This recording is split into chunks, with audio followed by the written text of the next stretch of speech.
Hello, everyone. Welcome to our strategic plan overview and feedback session this evening. I am going to be kicking us off. For those of you who don't know me, my name is Sarah Corcoran. I use she, her pronouns. I'm the Deputy Director of the Pennsylvania chapter. A few housekeeping rules before we get started.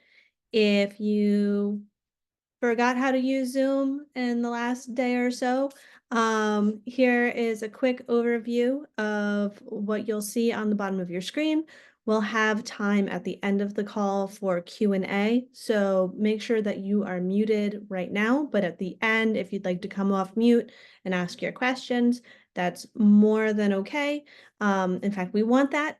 If you don't want to come off mute and ask questions at the end, or if you have a question that you'd like to ask during the presentation, you can pop it in the chat and I'll be monitoring the chat as we go along.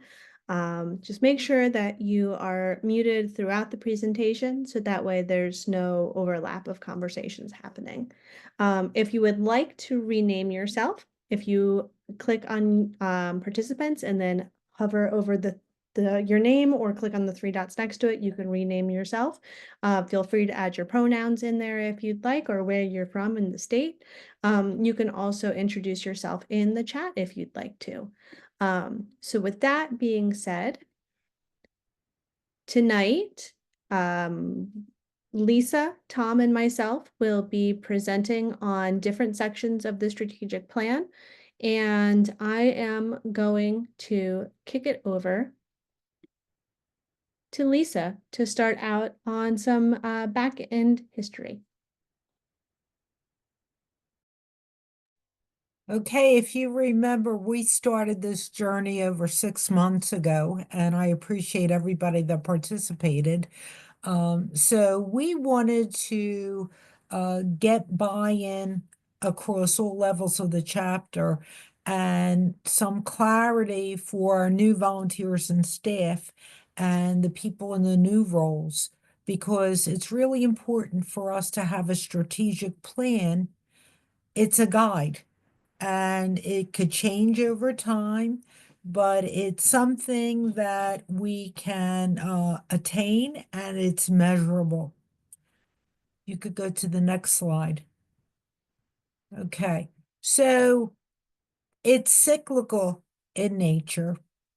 And what we did was each of the sessions, we broke it up into 5 different areas that we thought were appropriate for Sierra Club. And we tried to flush out different things that we can work on. So it was over time, and given the time constraints as well for the volunteers that participated in the focus groups, uh, basically we followed uh, on the right the pattern that's it's cyclical in nature. We discussed the plan, we discussed different strategies. And so what we're presenting to you tonight is a plan that it's at a higher level. It's not, at the very, very detailed level, but it's at a higher level in each of the areas. And, for you to really critique and scrutinize and give us your feedback on. You could go to the next slide. Okay, so we started the SWOT analysis. That's what we started. That's strengths, weaknesses, opportunities, and threats.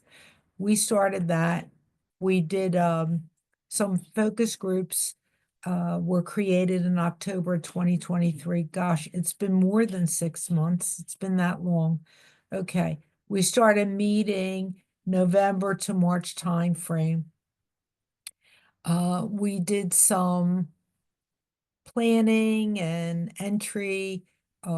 We weren't, yes, from April to August, we weren't terribly productive, but we didn't forget this was always in the back of our minds. So then we got together and we decided we have to reconvene and finalize all the findings because a lot of good things came out of these focus groups.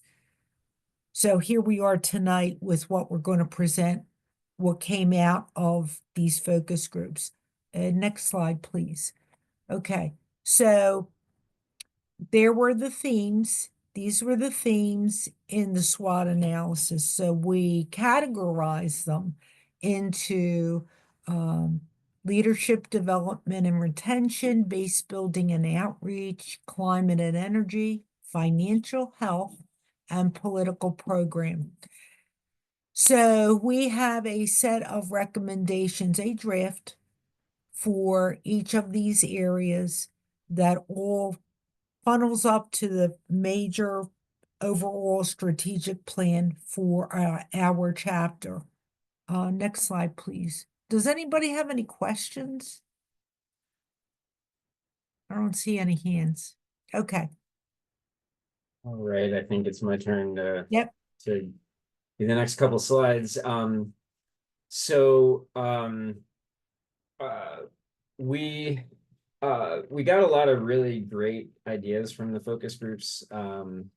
We have compiled a spreadsheet with a bunch of color-coded tabs by section, outlining a long list of goals, action items, assigned leaders, collaborators, columns to track progress. There's a lot in there, and if we try to walk through it in this presentation, it would be either anxiety inducing or an excellent sleep aid, depending on your personality. So we are not going to do that. We will share it later along with other materials. Tonight, we are going to go through some high level summaries because the real purpose of the strategic plan is to clarify our priorities, and so we did our best to distill each of these 5 sections that Lisa went over that were provided by the focus groups into a single summary statement that we're calling a strategic imperative. So if you go to the next slide, you will see the 5 strategic imperatives in the draft plan. So we have increased the number of volunteers in leadership positions by 20% by 2027. Grow membership to 30,000 by 2030. We're currently around 25,000. Attain a pro-environment majority in both legislative chambers by 2026. Cut in-state climate pollution by 30% by 2030 and 100% by 2050. And increase financial and technical support to local groups and teams while maintaining a healthy financial reserve.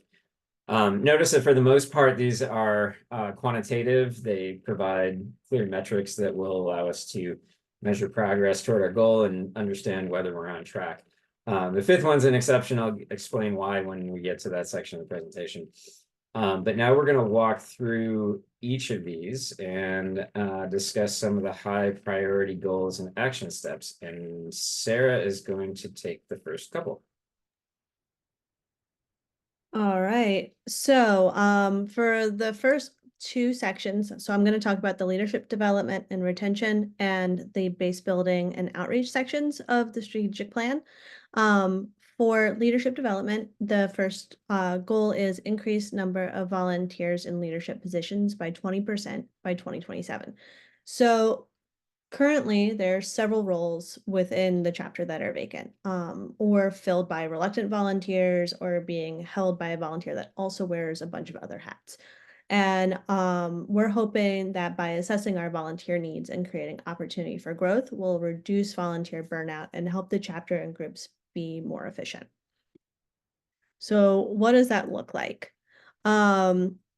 These, as Lisa said, they're top level. We're not going to go into the hows and the of these different goals, but these are the goals that we have fleshed out for the leadership development and retention section of the plan. So ongoing inventory and analysis of volunteer roles and needs. Where do we currently stand? What do we need? How are we going to get there? I know that there was a survey that was sent out a few years ago that kind of got some of that baseline knowledge, but we want to build upon that survey and reassess and see where we are right now. And we can't move forward without a baseline. So this is going to be our first step in the implementation process for this section of the plan. Volunteer onboarding and training. Do volunteers understand the roles? So that's going to actually be part of the analysis of volunteer roles. So we're going to try to make the roles a little bit more digestible, because if anybody has looked on Campfire lately, you'll notice that the volunteer roles and responsibilities for the different named positions can be a little bit much to digest. So that's going to be another section of the analysis of volunteer roles and needs. So volunteer onboarding and training. How do we ensure new volunteers are consistently coming in, know about the organization, volunteer roles, and know when opportunities are available? This section of the plan is going to focus on creation of an onboarding toolkit and training calendar, continuing with our welcome webinars and open houses, and finding ways to connect with folks as they're starting out in the process.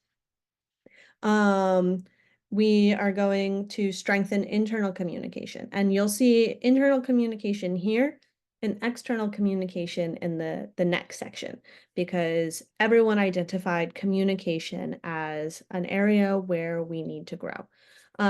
So internal communications, how do we reach out to each other and other volunteers within the chapter? Right. So this could look like creation of opt-in lists, spreadsheets of which could be a very simplified version of the previous directory that we had. We'll need volunteers who can step up for sending emails.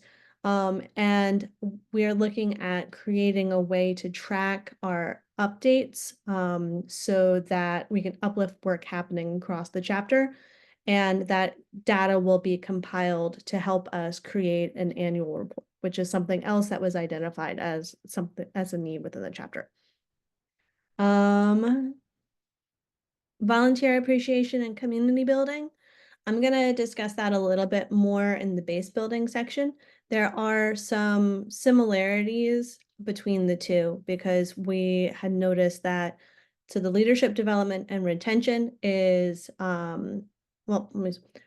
base building and outreach is how do we get people in the door, and leadership development and retention is how do we keep them in once we've got them, right? So there's going to be some things that are similar between the two plans, such as communication and like the volunteer appreciation and community building. So I wanted to clear that up. But in short, volunteer appreciation and community building, how are we supporting and uplifting the hard work of those that dedicate their time? Mentorship and transition planning. I have a graph on the next page that will go over that section a little bit more. And then election enhancement, how do we build our pool of candidates and increase the number of members who vote? And it's a lot to go over. Like I said, we'll have time at the end for Q&A. We'll be sharing out all of these details later on this week, along with the recording. And we form that we'll be sharing with y'all towards the end of the night as well. So if you think of more questions afterwards, you can fill out that feedback form and get that to us. So with the mentorship section on the last slide, one thing that we are foreseeing in this plan is a peer group, a system of peer groups where give me a second, there we go. So the chair at the chapter level would then be responsible for those at the group level. So you've got 10 group treasurers, for example, right? The chapter treasurer would be the one who would get in contact with the group treasurers, meet with them on a regular basis, communicate over a shared network, give the group treasurers the tools that they need in order to be successful at the group level.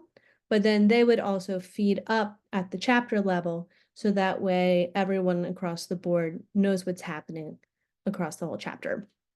There would also be a staff support person who would be able to like help out as far as like admin stuff or resources or help develop trainings, but they wouldn't be taking over the work, right? So they would be in a support role to be able to answer questions as needed, but the peer groups would be run and maintained by the volunteer leaders who hold those positions. Base building and outreach. So for this one, the goal is to grow membership by 30,000 members by 2030. And that might seem like a pretty decent number. Tom had said we were around 25. I believe the numbers are actually closer to 27 because we have a new level of membership called Action Members, which will be a whole other conversation. But our membership numbers have declined over the last few years.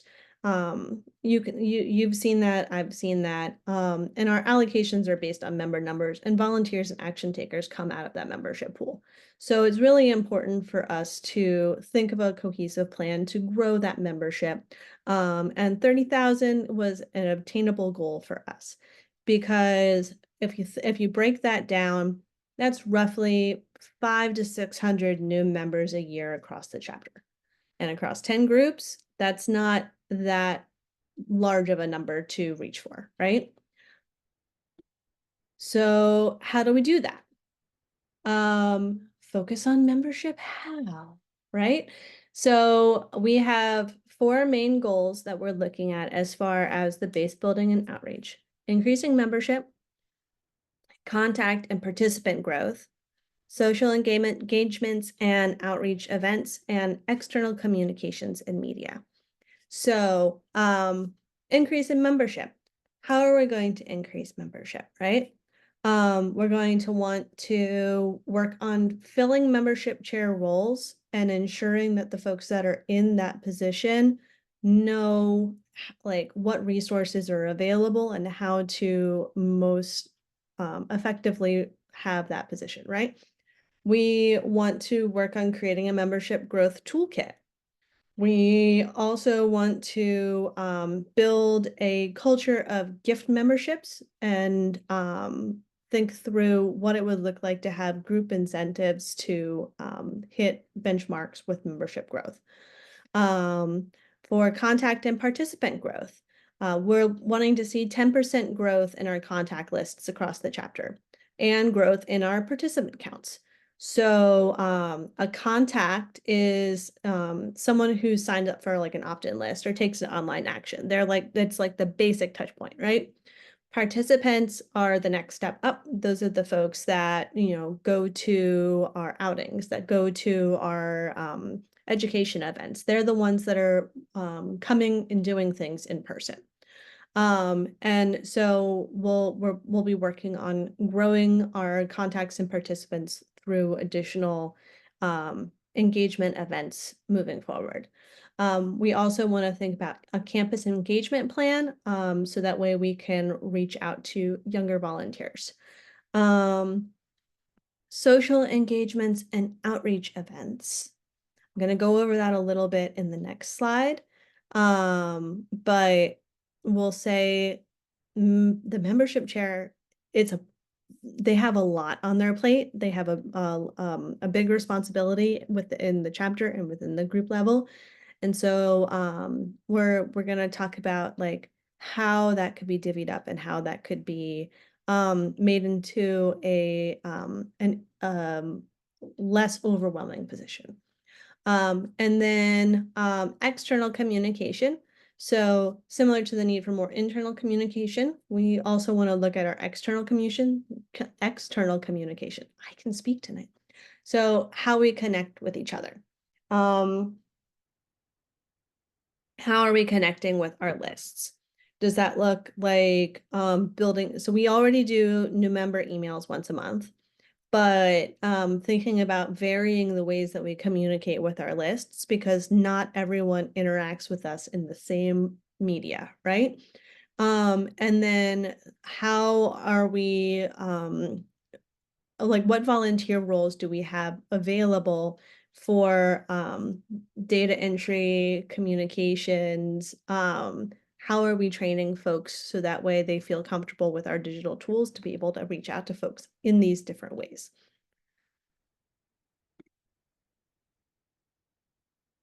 Membership and social chairs. Okay, so I was able to find images that completely match the colors, which makes me happy. It's the little things.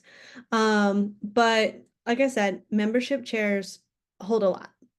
And so one of the recommendations that came through in the conversations in the focus group was, why don't we split the role into two? It could look like a membership chair and a social chair. It could be a membership chair and a membership co-chair. It could be it could be a small committee at either the group or chapter level, made up of folks who want to take on different roles. But currently, membership chairs are responsible for building membership, onboarding new members that have come through, creating interaction opportunities for the groups. So those are your outreach events like tables and mixers and meet and greets, and create social opportunities for the members that already exist within the group. So that's a lot. So if the roles were separated, where one person focuses primarily on building membership and onboarding those new folks, and the other person focuses more on social engagements and volunteer appreciations, then you would have two people holding two completely different roles within the member space. Because getting someone in the door and creating a appreciation event, that's at two different points in that membership career, right? So that is something to be that we're thinking through as well.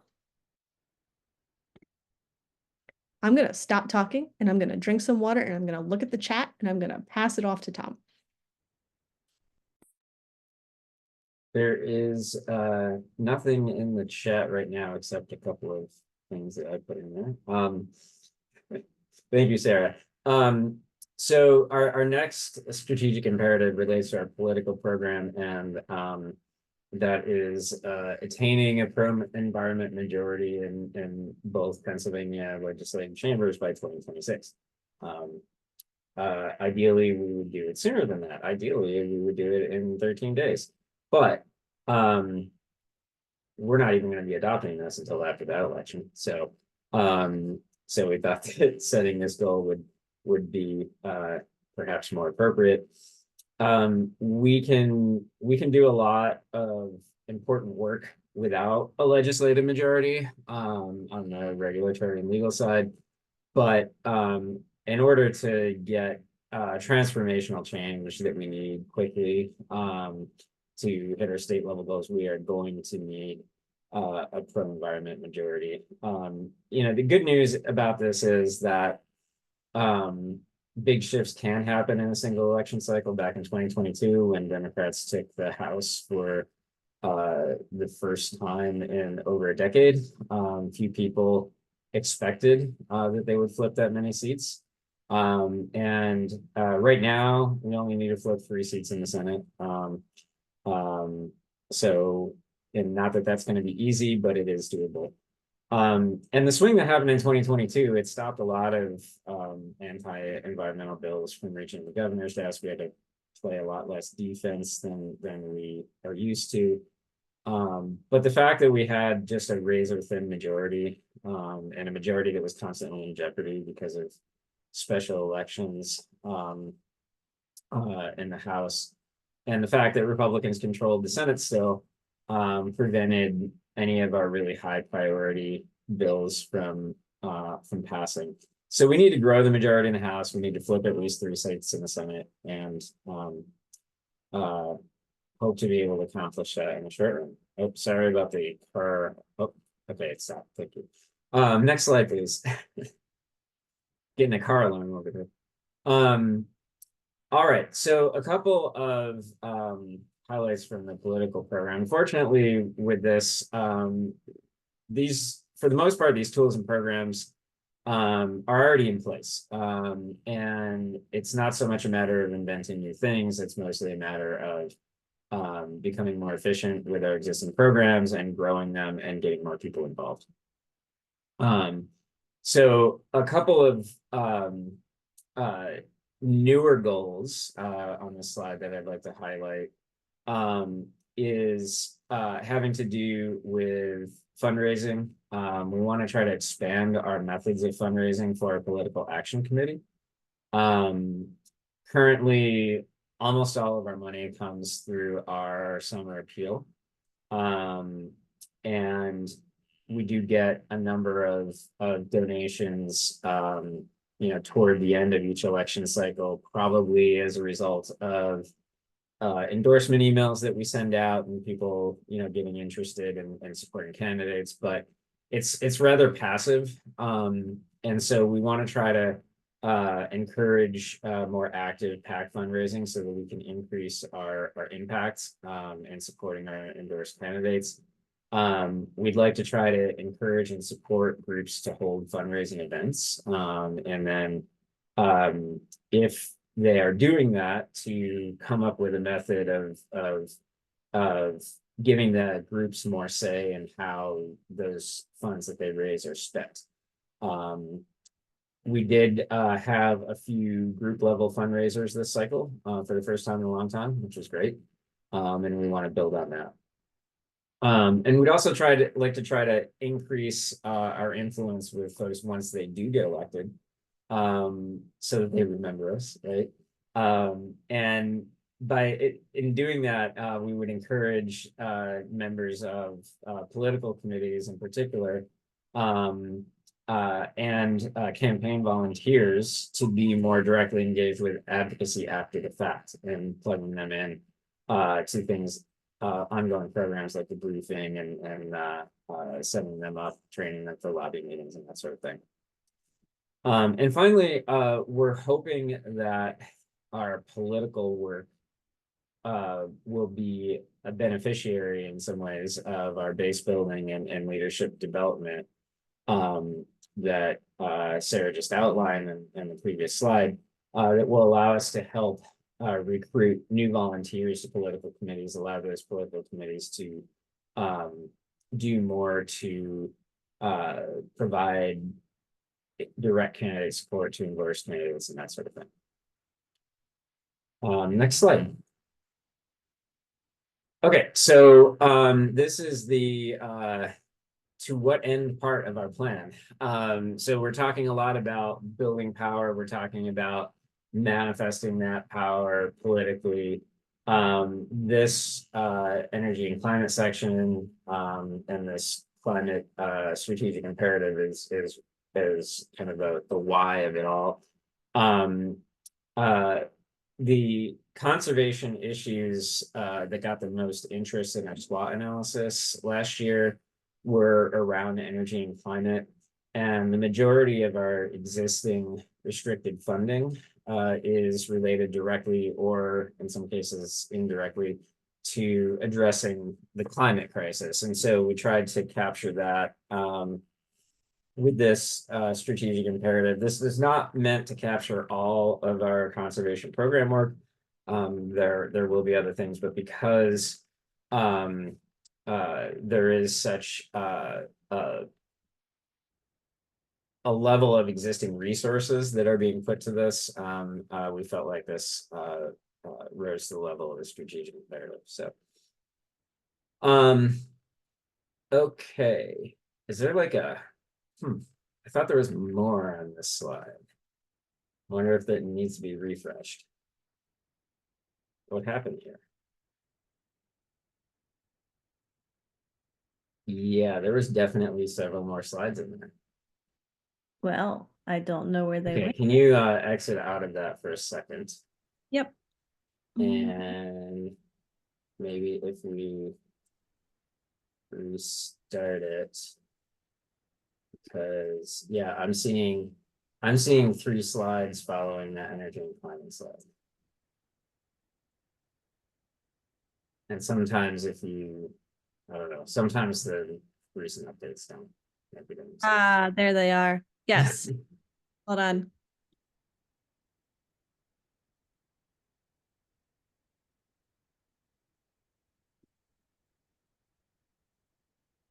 Take two. Okay, all right.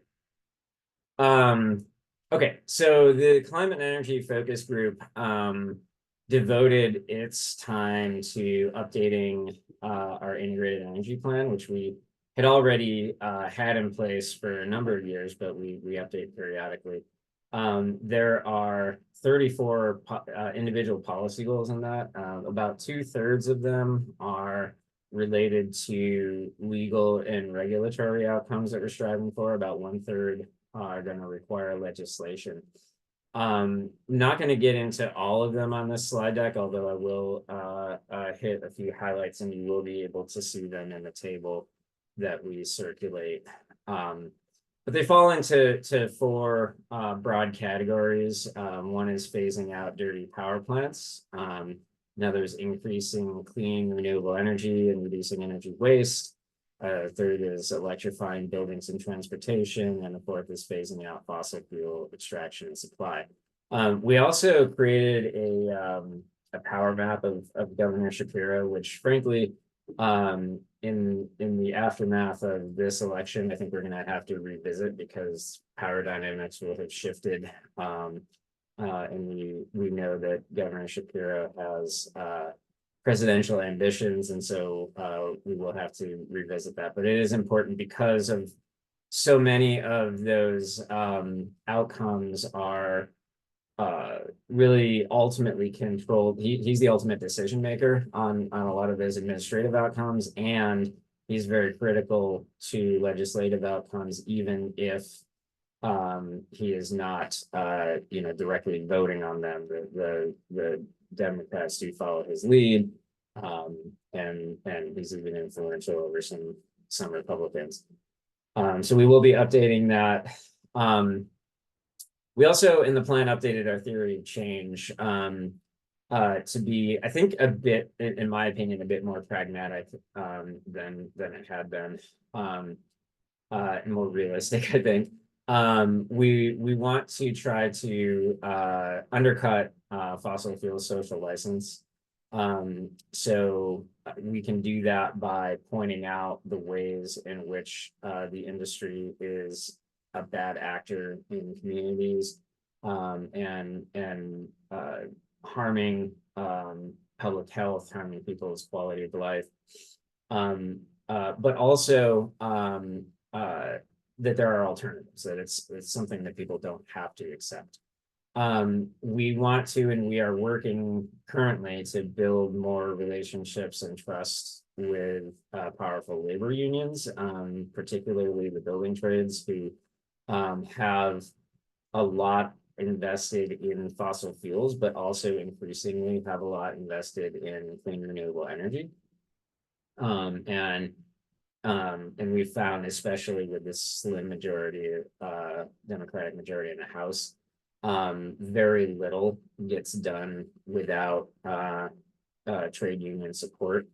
And so getting them not only interested in, but excited about some of the outcomes that we're shooting for is going to be important to that. And then third, continuing to leverage the massive federal investments coming from the Inflation Reduction Act and bipartisan infrastructure law, that will help demonstrate the viability, affordability, and ultimately the inevitability of the transition to clean energy. So a couple major continuing focus areas in the energy and climate space. We've been working on the Regional Greenhouse Gas Initiative rule for a long time. It's been tied up in the Supreme Court. We've submitted briefings on that. We're expecting in the near future a schedule for oral arguments, and a decision on that will probably come sometime in the first half of 2025. Hopefully it will be a positive decision upholding RGGI. We will still at that point, if that is what comes of it,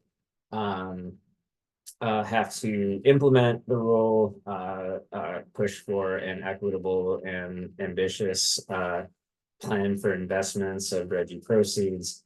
We will have to reinvest in defending it from legislative attacks if there's still, and I should say when there's still legislative animus toward the program, ensuring up Governor Shapiro's support.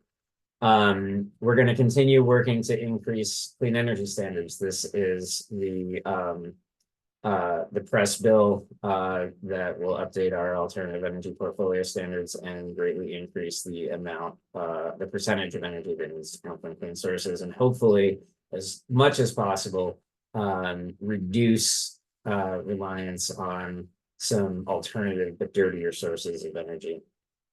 And then I see a few people on this call who are actively engaged in the Community Advocates Program, IRA implementation.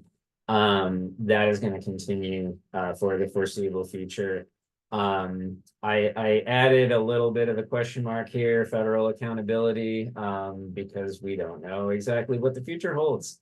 I know that one of the presidential candidates has talked about wanting to roll back a lot of these programs. I don't think it will be terribly easy. I think some of these are quite popular. Some of them are quite a ways down the road. But nevertheless, I think that there is a chance that we're going to have to be defending some of the gains that we've recently realized here. And then there's a set of newer focus areas that we have dabbled in, but not really dove into in earnest yet. One is going to be pushing for the advanced clean trucks regulation. So this would require an increasing percentage of sales of medium and heavy duty vehicles to be zero emission. This is predicated on California's Clean Air Act waiver, which will only survive if Kamala Harris wins the presidency. But if she does, we have plans to push for Pennsylvania to adopt this. And even if she doesn't, we have some kind of enabling steps that can still be taken in the absence of that waiver that should help pave the way for a faster rollout of clean trucks. We're also expecting to engage in another rulemaking that's going to be initiated by the administration, which would close some loopholes related to road spreading of oil and gas waste, which is still legal for conventional brine, but still very toxic and bad.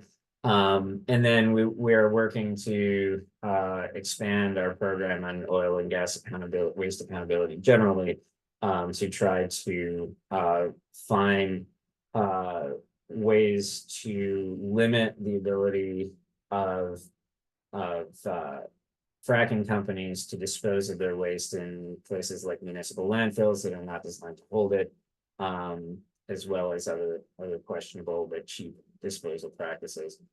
And then a third area is industrial transformation. So this is a new and revamped campaign with the National Sierra Club. We got funding for it the first time this year. And we have a staff person who's organizing, partly supported by this.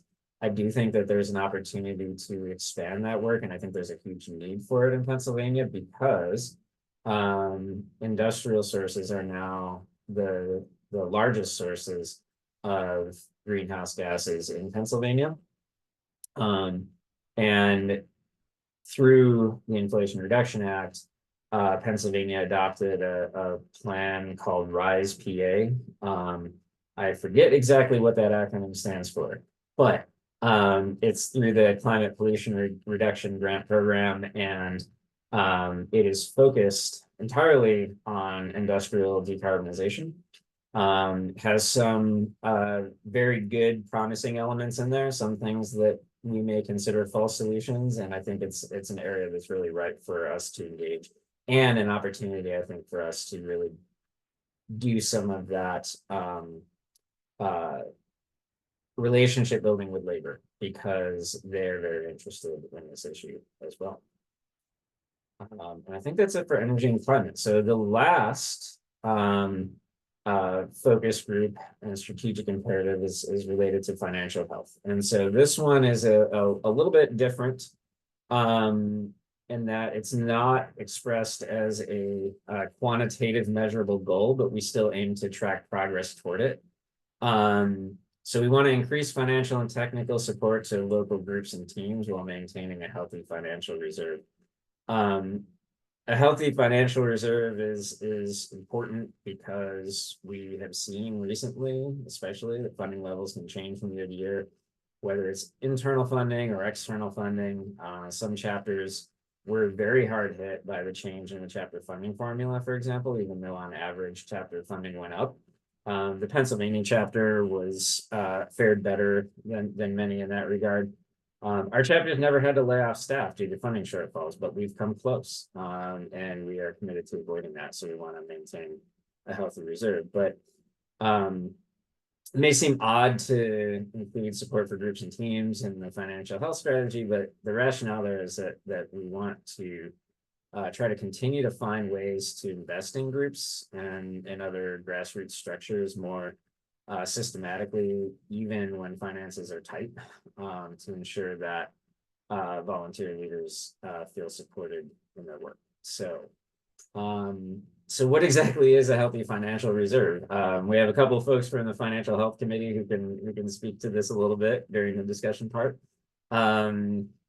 More is not necessarily better.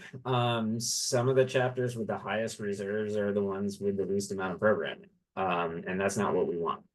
In contrast, chapters like Pennsylvania, with a lot of grant-funded staff, have both high revenue and high expenses, meaning our reserves are low. We burn through our money quickly. We also replenish it quickly. Currently, we have about 3 months of 501c4 reserves. These are our non-tax deductible donations, and about 10 months of charitable or tax deductible reserves.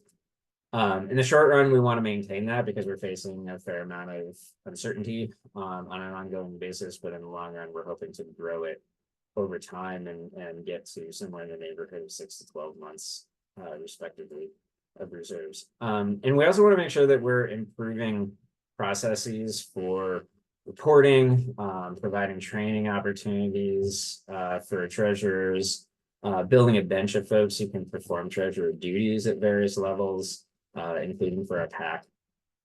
And we know that to provide the level of support that we want for local groups and teams, we'll need to increase unrestricted fundraising using a variety of methods. And Sarah is taking the lead currently on drafting a plan in which we're going to be writing out and executing at the same time some of this stuff. The proverbial building a plane and flying.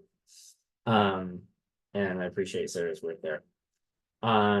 So with that, I think we're through the strategic imperatives, and I'm going to turn it back over to Lisa to talk about upcoming timelines, and then we'll get into discussion.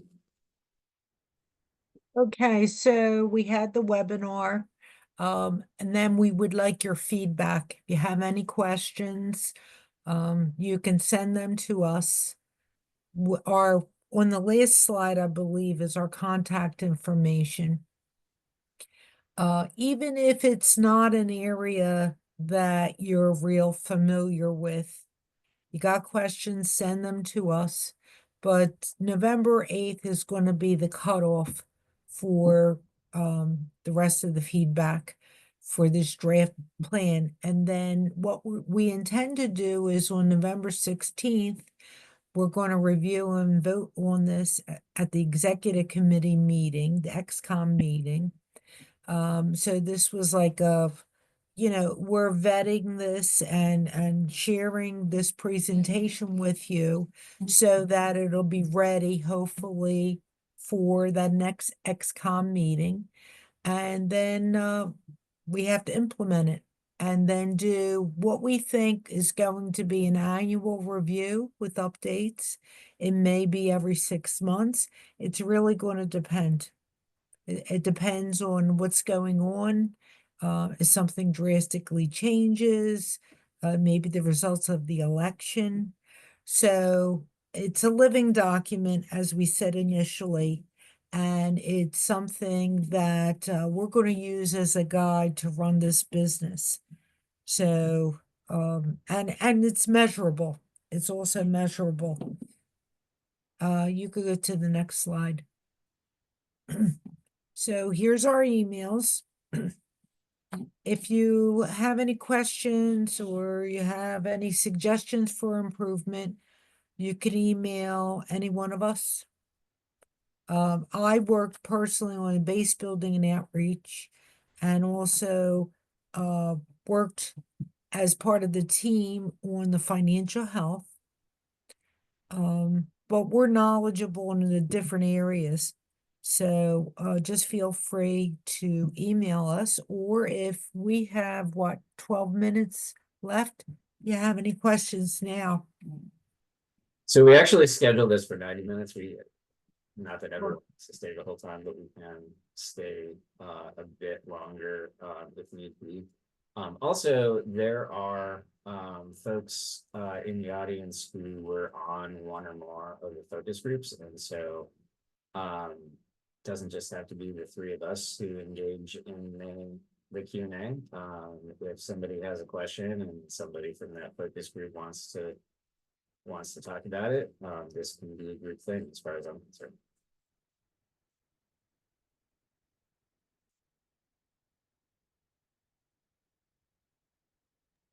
And if you have a question, but you don't want to come off mute, you can pop it in the chat, or you can share it in the feedback form that I just shared in the chat as well.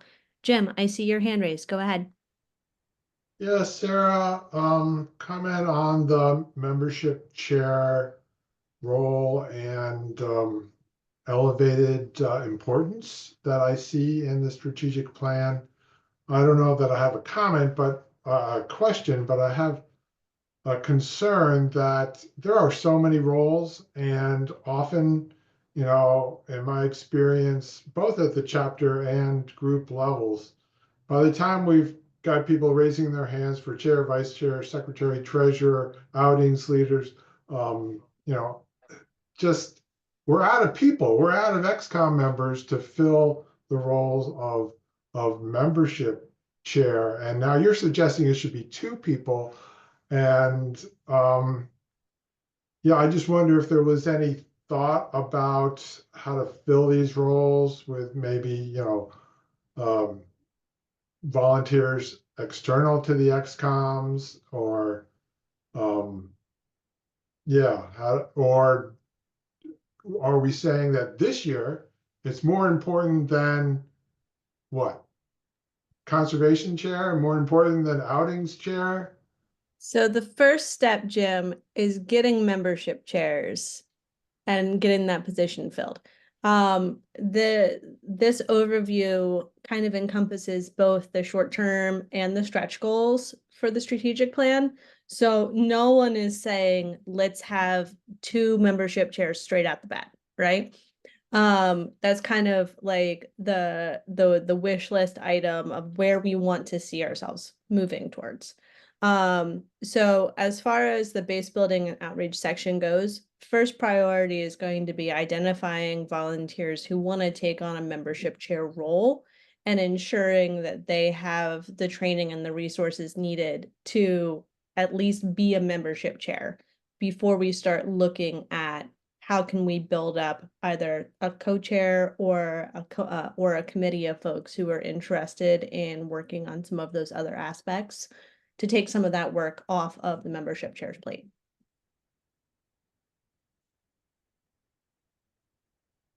And then hopefully some of the things from the leadership development section will be bringing new volunteer leaders into the fold and helping to build them up so that they feel comfortable raising their hand to fill some of these spaces. One thing I would add, I see a couple of hands up. One thing I would add to that is that I think is predicated, at least in my view, on being able to bring more people into the fold, right? Like the purpose of it is not to spread the same number of people more thinly than they already are. And it may be that we're not able to, really have active membership chairs in every place, but to the extent that we are able to get the ball rolling and maybe jumpstart it with some staff support, maybe with some hopefully successful onboarding of election volunteers following November 5th, that we can kind of get a foot in the door, right? And prove the concept and then replicate it. And then we're hoping also that possibly through the peer spaces, groups that might have new membership chairs that come on board, or groups that might not have a membership chair in place, can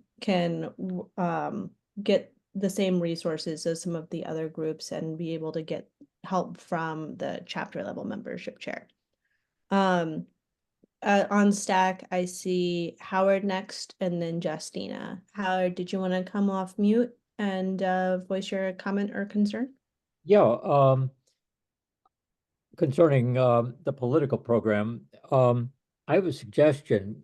In our team, we tried having an action item of the month, which basically reviewed a piece of state legislation, and then we encouraged everybody to write their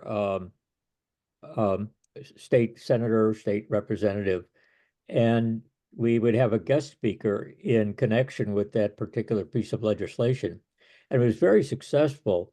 We were able to get a number of representatives, state representatives, and state senator, and even Congresswoman Scanlon to attend our meetings and talk about their legislation.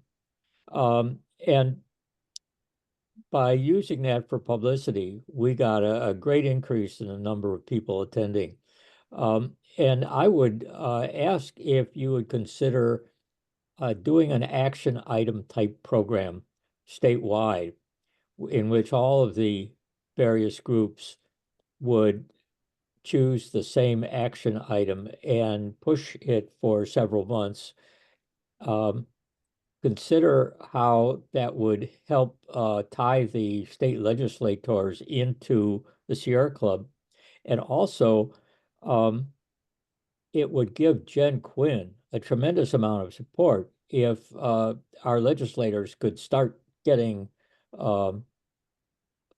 communications from all across the state. So I just want to offer that as a suggestion worth trying.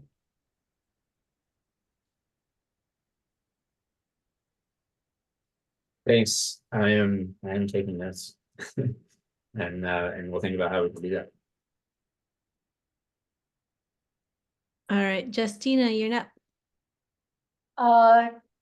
Yet another thought, different topic, and that's on the idea of increasing our legislative majorities. I guess I was wondering if the focus group or any of you have any more specific tools or game plan for how we'll try to do that. I mean, I guess I heard base building and building alliances, and I imagine that increasing our outreach and work on endorsing candidates would also help, because we don't necessarily endorse a lot of people in each group. But I wondered if anybody could speak to what kind of tools are at our disposal for increasing legislative majorities.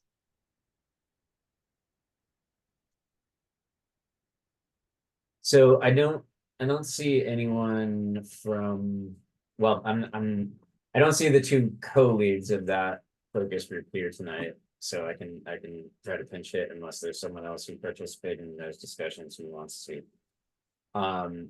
But I think one of the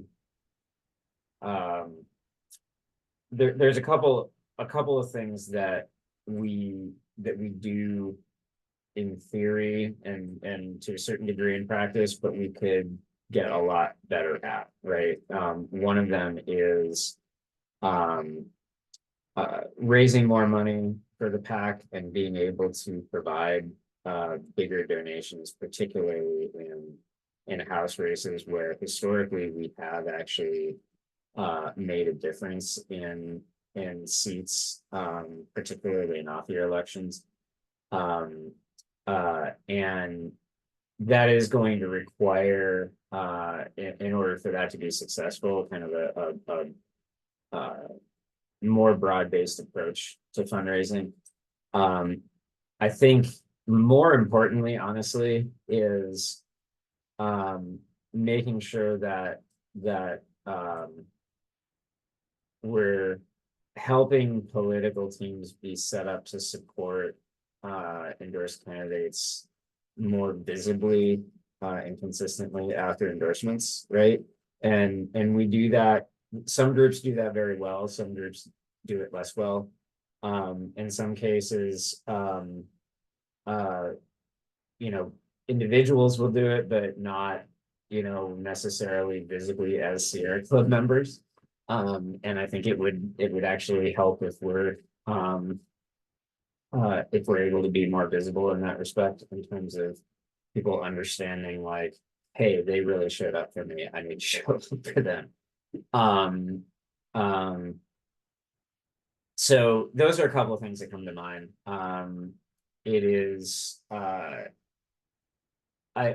think this is one area where it is particularly important for us to develop stronger groups in order to be effective, right? Like, this is not necessarily something that we can do in the chapter at the chapter level. This is kind of like boots on the ground.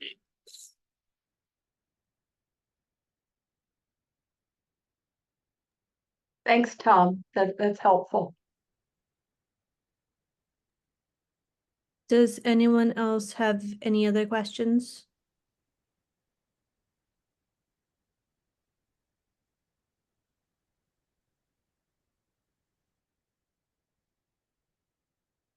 I just will comment that this was very clear, and I thought it was very understandable and able to understand and digest it, and I appreciate the presentation.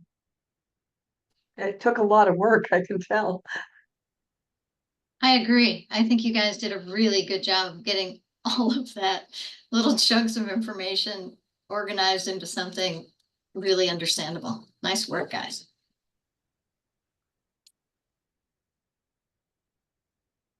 All right, well, appreciate the feedback. And if there are no further questions right now, I mean, definitely think about it. Fill out the form, send us an email directly. Either way, we will we'll fully consider it. We can make adjustments when we bring it to the executive committee. This is meant to be a living document, right? And so we're not asking the XCOM to like lock us into a bunch of really specific things that we're going to do over the next year. We're asking for an endorsement of high level priorities, and we want to make it a team collaborative effort to implement our special plan.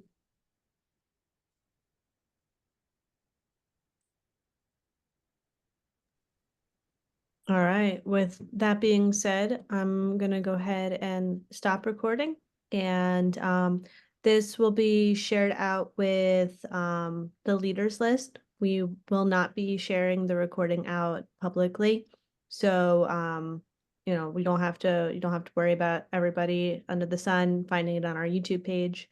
We'll share out the slide deck and the feedback form as well. So if you forgot to click on the feedback form in the chat this evening, we'll be sharing that out with y'all as well. Thank you for taking the time out. I know some of you have 2 or 3 other evening calls this week, so really appreciate it. Enjoy the rest of your evening. Thank you. All right, thank you.